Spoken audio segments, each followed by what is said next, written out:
ગુરુના આશ્રમમાં નિઃશુલ્ક સેવા મેળવતા હતા ત્યારે આ દિવસે શિષ્ય શ્રદ્ધા ભાવથી પ્રેરિત થઈને પોતાના ગુરુને પૂજન કરીને તેમને શક્તિ મુજબ દક્ષિણા આપી ધન્ય ધન્ય થઈ જતો હતો।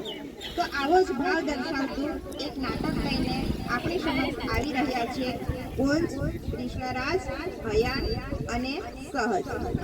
નાટકના પાત્રો છે સુદામા, કૃષ્ણ, બલરામ અને સાંદીપની ઋષિ। સાંદીપની ઋષિ પોતાના આશ્રમમાં પ્રવેશે છે।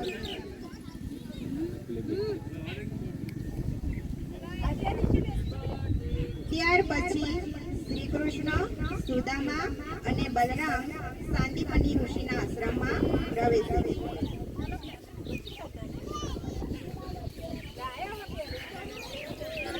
આવીને ગુરુજીને પ્રણામ કરે છે।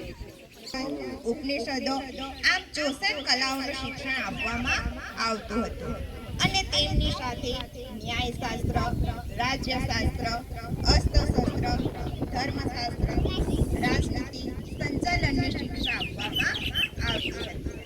દૂર દૂરથી શિષ્યો શિક્ષા મેળવવા માટે આવતા હતા। શ્રી કૃષ્ણ, સુદામા અને બલરામ સાંદીપની ઋષિના આશ્રમમાં શિક્ષા પ્રાપ્ત કરે છે। ત્યાર પછી પ્રથમ દ્રશ્ય અહીં પૂર્ણ થાય છે। ત્યાર પછી ગુરુના આશ્રમમાં સાંદીપની ઋષિના પત્ની ગુરુમાં પ્રવેશે છે। નું પાલન કરવાનું હતું અને ભિક્ષા માંગીને જ ભોજન ગ્રહણ કરવાનું હતું।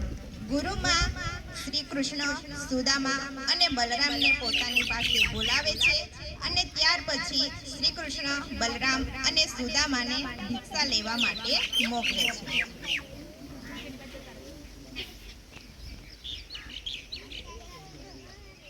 શ્રી કૃષ્ણ, સુદામા અને બલરામ ભિક્ષા પ્રાપ્ત કરે છે। ત્યાર પછી આશ્રમમાં આવીને ગુરુમાને તેઓ ભિક્ષા ગ્રહણ કરે છે। બેસીને ભોજન કરતા હતા। શ્રી કૃષ્ણ, સુદામા અને બલરામ છે એ સાંદીપની ઋષિના આશ્રમમાં દરરોજ સાથે બેસીને જ ભોજન ગ્રહણ કરતા હતા।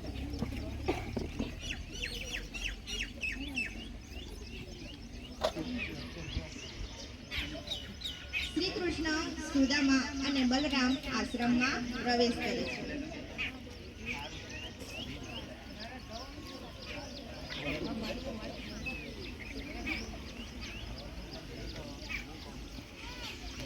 શ્રી કૃષ્ણ, સુદામા અને બલરામ સાંજે બેસીને એક સાથે વેદ ઉપનિષદોના સાંજે પાઠ કરતા હતા। ભગવાન શ્રી કૃષ્ણએ 64 દિવસમાં બધા શાસ્ત્રોનો અભ્યાસ કરી લીધો હતો। 18 દિવસમાં 18 પુરાણ, 4 દિવસમાં 4 વેદ, 6 દિવસમાં 6 શાસ્ત્ર અને 16 દિવસમાં 16 કલાઓ અને 20 ગીતાના જ્ઞાન, એની સાથે ગુરુ દક્ષિણા અને પછી ગુરુ સેવા। 64 દિવસમાં શિક્ષા એમની પૂરી થઈ જાય છે।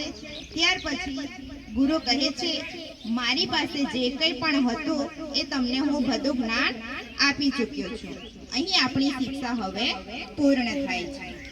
ત્યાર પછી શ્રી કૃષ્ણ, સુદામા અને બલરામની જે શિક્ષા છે એ અહીં પૂર્ણ થાય છે।